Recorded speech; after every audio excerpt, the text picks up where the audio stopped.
Welcome to Electrified. It's your host, Dylan Loomis. Quick shout out to my newest patrons, DNewI and Samuel S. Thank you for choosing to support the channel. On X, Elon said version 12.3.1 addresses several small annoyances and should start rolling out this weekend. Replying to John, Elon said the tendency to drive too slow should be addressed in 12.3.1. Still nothing for the 2024 branch.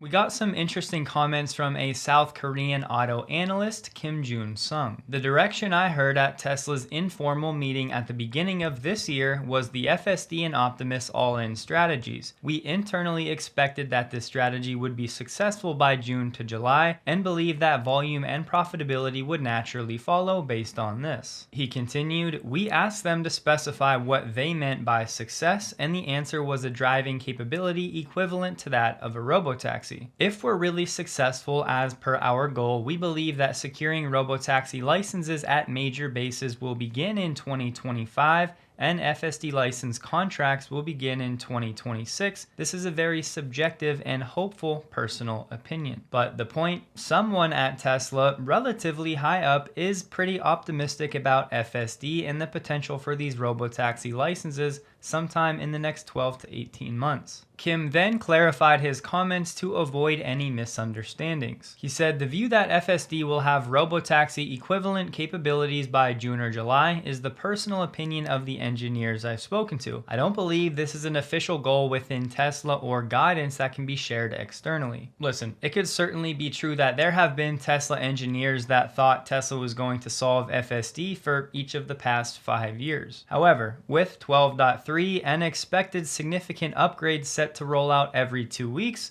this time feels a little different. Checking out Kim's LinkedIn page, he's been a research analyst at Merit Securities for over 3 years in South Korea. So, a timeline to keep in mind: possible Robotaxi licenses at major cities next year, 2025. Then FSD licensing by other OEMs starts in 2026. Again, maybe not an official internal plan, but it's certainly not nothing either. In MKBHD's recent video of a Cybertruck that he was actually borrowing from somebody else, it had one of the worst driver door panel gaps that we've ever seen. That's definitely unfortunate, but Elon did say about 15 Cybertrucks in service had an issue where the door striker loosened in the field due to insufficient torque after door fit.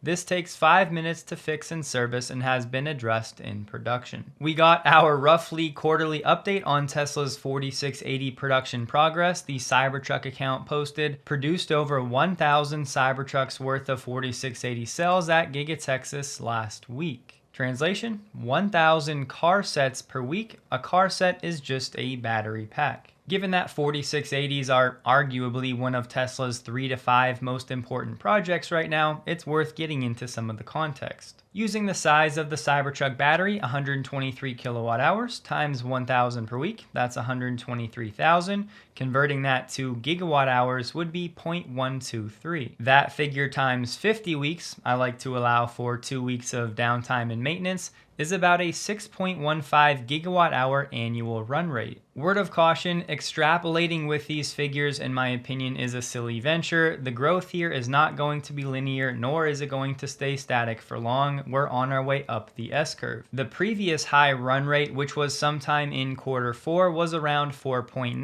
gigawatt hours per year. We'll get to why the growth over the past 6 or so months was only about 25.5%, when last year from Q2 to Q3 they were growing at about 40%. If we assume, based on data from Troy, that the Cybertruck production rate right now is in the neighborhood of 300 per week, that would be an additional 700 car sets that they're making per week, or about 2.3 weeks of inventory that they're building up every week. Technically, I suppose it'd be what they could start building up from here going forward if they just hit this rate for the first time. On Tesla's Q4 call though, they already said at that time they had a few weeks of car set inventory already set aside. I've seen a lot of speculation out there that given the increased run rate, Tesla might start putting 4680s in the Model Y or the Model 3, Personally, I'm not expecting that, just because if they only have a few weeks of extra inventory, if something were to go wrong with these lines or the expansion of these new lines, they don't want to cut it too close. And look, this situation could definitely be different by Q4 this year. I'm just saying I'm not expecting it in Q1 or Q2. Given Tesla's initial goal for annual Cybertruck production, they would be about 20% of the way there when it comes to this cell production rate. 250,000 trucks divided by 50 weeks is 5,000 per week. They're building 1,000 car sets per week, 20%. To that earlier question, why has the growth rate been a bit slower over the past 6 months? We can't forget Tesla was retooling for the Gen 2 Cybercell during Q4. They were switching one Model Y line over to the Cybertruck cell version. As a refresher, in Q4 in Texas,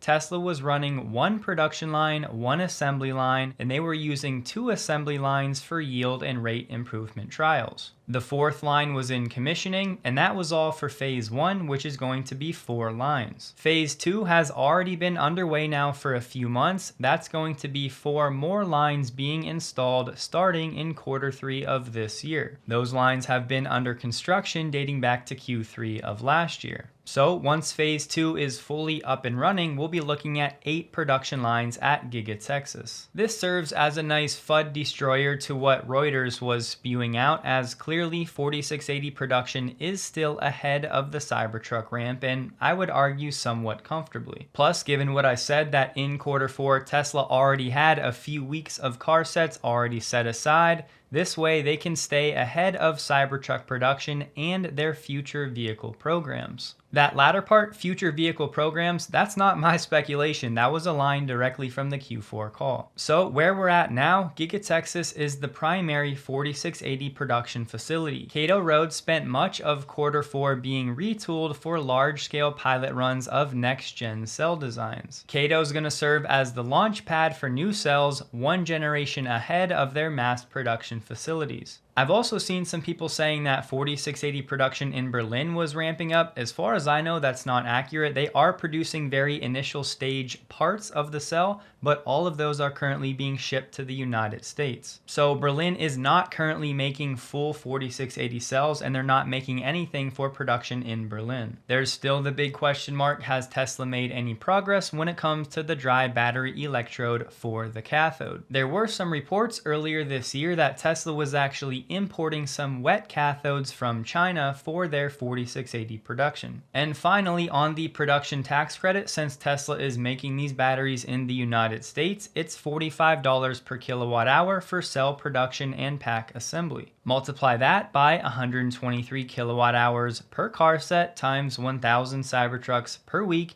That's $5.5 million in these production tax credits per week. Multiply that by 50 weeks in a year to allow for the 2 weeks of downtime. That's about $276.8 million per year. That number is most likely with phase 1 not operating at 100%, and we have an entire phase 2 which will be doubling phase 1 set to come online later this year. It's great that Tesla is still making progress. We should also reasonably expect a faster rate of production over the next 6 to 9 months. But I think it's wise to at least keep in mind at Battery Day, which was September of 2020, Tesla was expecting to be producing 100 gigawatt hours of 4680 cells in 2022. It's been said that Cato Road has a capacity of 10 gigawatt hours per year, but they're not really producing at that rate. And then the question can be asked, what percent of those cells go into production vehicles? The answer might be 0. I'd be the first person to defend Tesla in that building these batteries from scratch with all of the new technology for a car maker is an absurd task, but I also want to hold them accountable for making projections like this. That's because, practically speaking, if Tesla was even at about 50% of this in 2024, today, we'd most likely have Model 3s that could qualify for the IRA tax credit. There are certainly energy density and charge curve concerns for the 4680s relative to the 2170s, but strictly from a cell availability standpoint, that clearly would have given Tesla a lot more flexibility. It is worth pointing out, as far as we know, the new Model 3 Plus is not using the GigaCast. So what does that mean for a 4680 structural pack, even having the ability to go into a Model 3 vehicle? For whatever it's worth, I do still think it's more likely that the Model 3s re-qualify for the credits when that Panasonic factory in Kansas comes online, which is supposed to be 2025. It's true, today the administration officially put through the strongest ever pollution standards for cars in the United States, but it's also true that these have been peeled back from what they were originally proposing. I'll have the official 8-page document linked below if you want to check it out. I just want to highlight what they said. The EPA projects that for model years 2030 to 2032, manufacturers may choose to produce BEVs for about 30 to 56% of new light-duty vehicle sales and about 20 to 32% of new medium-duty vehicle sales. I want to make it clear, these rules are not a mandate. It is literally just emissions guidelines that automakers have to hit across their entire fleet. So my point is they can do that in many different ways, selling a combination of full BEVs, hybrids, and ICE vehicles, and still buying credits. There's a lot of reporting out there that this is requiring 30 to 56% of new cars being sold being EV, but that's just not true. This is literally just a guess or an estimate or a loose suggestion based on what the emissions regulations are. We just talked about it last week. A Toyota executive is already saying that they're going to follow consumer demand and just buy credits to make up any EPA shortfall. These regulations also don't take effect until model year 2027. I was able to find this, which unfortunately I think is going to be important. According to statute, as long as the rules are published more than 60 legislative days before the end of the presidential term, they cannot be eliminated by a simple majority vote in Congress. The commentary from most of Legacy Auto and the UAW was they were thankful that the EPA actually listened and reduced some of these rules between 2027 and 2030. Here's the thing though, it's almost a guarantee foregone conclusion that these new regulations are going to be challenged legally. He's definitely not the only one, but Joe Manchin already said he would support Republicans' efforts to overturn the rule. He's already called this reckless and ill-informed and said it'll impose what is effectively an EV mandate without ensuring the security of our supply chains from nations like China and without a realistic transition plan that addresses our domestic infrastructure needs. Here's the table with the actual standards when it comes to the non-methane organic gas and nitric oxide emission levels by year. I just want to make it abundantly clear, if you're looking for what percent of EVs by what year, you're not going to get it. That's not how this regulation works. This is not an EV mandate. Automakers can sell whatever cars they want, buy whatever credits they want, as long as ultimately across their fleet, they're hitting these emission levels. So just know that anybody out there that you see saying now 56% of all new car sales will be fully electric by 2032,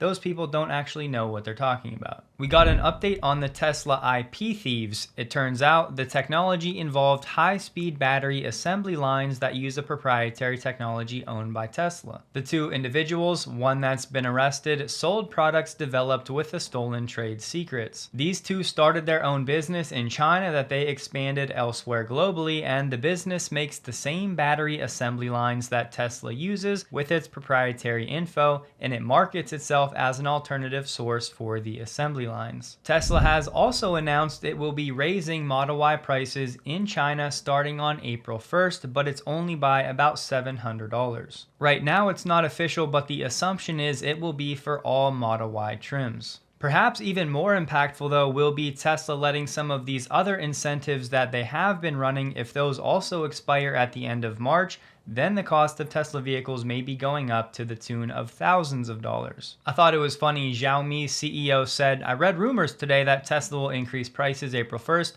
Tesla's so cool, truly impressed." He said the current EV market is so competitive that only Tesla dares to raise prices. With the current pure EVs, except for Tesla, many of them are making huge losses. It is an interesting move by Tesla. You have basically all of the fish in the current swimming one direction in China lowering prices, and now Tesla is starting to go the other way. It feels like an end of quarter incentive because Tesla has been forecasting all of these price hikes rather than just doing it, which clearly would be a way to get people to buy now. The word is GM executives think they may finally be crawling out of their production hell when it comes to the Ultium production. Their CFO said, "We've had some challenges scaling it, you don't say. I think most of those are behind us. In 2023, GM sold fewer than 14,000 Ultium-based EVs when their goal for the year was about 75,000. They did admit part of their problem with scaling the Ultium lines was they were implementing these fully automated lines, but they didn't do any testing first. Rather than testing them somewhere else, they chose to install new, fully automated battery assembly lines right away. A wise person once told me, haste makes waste. Although the truth is, when it comes to Tesla building factories, they often do things hastily as well, and it's worked out so far. A not so fun fact, the Detroit Fire Department says it's been called 9 times to Factory Zero since August. GM's VP of Electrification said he thinks the company has turned the corner at Factory Zero and they'll continue to ramp up, and they're still planning to deploy what they've learned there at a new battery plant in Tennessee scheduled to open later this year. The employees at Berlin have been voting on the new Works Council, and the majority of Tesla staff in Germany decided against the IG Metall union and opted for non-unionized lists for the new Works Council. IG Metall's efforts to gain more control over Giga Berlin have been thwarted once again by the employees. Boston Consulting Group did a study on EV production, and they concluded most automakers lose about $6,000 on every EV they sell for $50,000.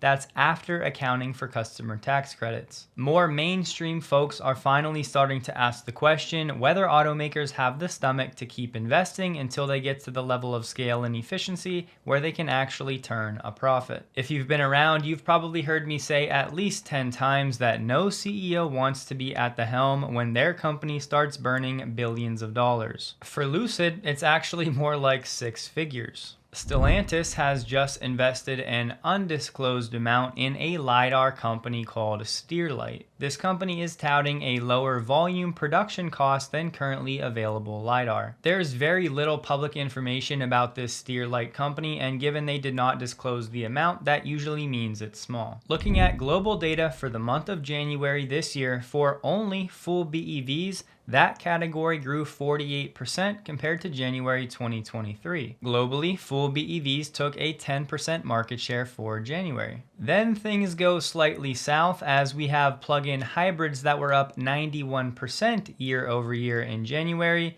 and China represented over 60% of all EV registrations in January. On that point, Martin Vieca said, unfortunately, people use plug-in hybrids mainly as gas cars, which means their CO2 emissions are far worse than official EPA or WLTP ratings suggest. Just like officially rated energy consumption of EVs has been getting closer and closer to reality, same should be done for plug-in hybrids. He quote posted this that said plug-in hybrids perform shockingly bad, emitting an average of 3.5 times their official and publicly reported CO2 emissions. Jaguar Land Rovers perform the worst with a 147 grams of CO2 gap for every kilometer driven. The green portion of each bar shows you the gap, or how much more CO2 per gram per kilometer these vehicles are actually emitting in the real world. Talk about false advertising. I'll use this opportunity to make a point. I think for us, as we try to promote EVs, talking about climate change may not be the right thing for most of the general public. It's now one of those politicized, polarized terms. I think we just need to focus on breathing cleaner air if you want to touch on the green aspect of EVs. I don't know many rational human beings that wouldn't want cleaner air for themselves and their future generations. What happens with an ICE vehicle in a closed garage when it's turned on is always a good example. VW and Mobileye are deepening their ties. As they said today, they're going to bring Mobileye tech into Audi, Bentley, Lambo, and Porsche vehicles. They'll also use Mobileye's self-driving systems in commercial vehicles, including a fleet of robotaxis based on the VW ID Buzz EV.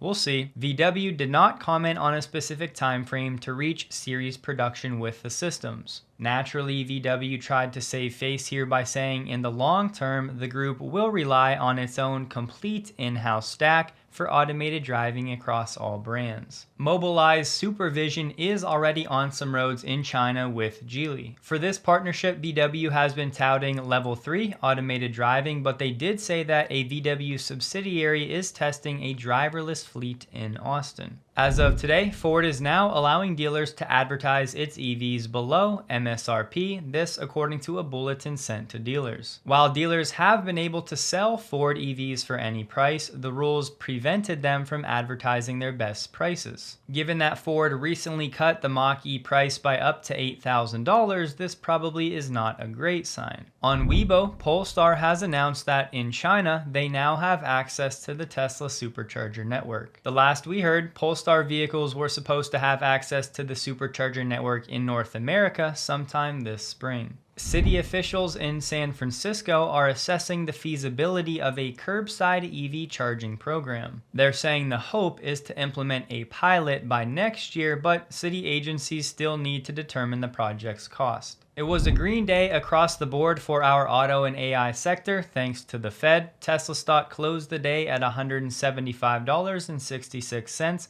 up 2.53%, while the Nasdaq was up 1.25%. It was another quiet volume day for Tesla, trading about 15 million shares below the average 30-day volume. As expected, the Fed left rates unchanged, and based on the summary of economic projections, or the dot plot, the expectation is still 3 rate cuts for this year, but that's definitely not a guarantee. Powell did say they're prepared to retain the current rate for longer, and they also hinted that they may begin slowing the pace of quantitative tightening fairly soon. Based on the dot plot, we probably won't be going back to 0% rates unless something goes terribly wrong. And longer term, for the normal rate going forward, that was boosted up from 2.5 to 2.6%. I hope you guys have a wonderful day. You can find me on X, linked below. Please like the video if you did, and a huge thank you to all of my Patreon supporters.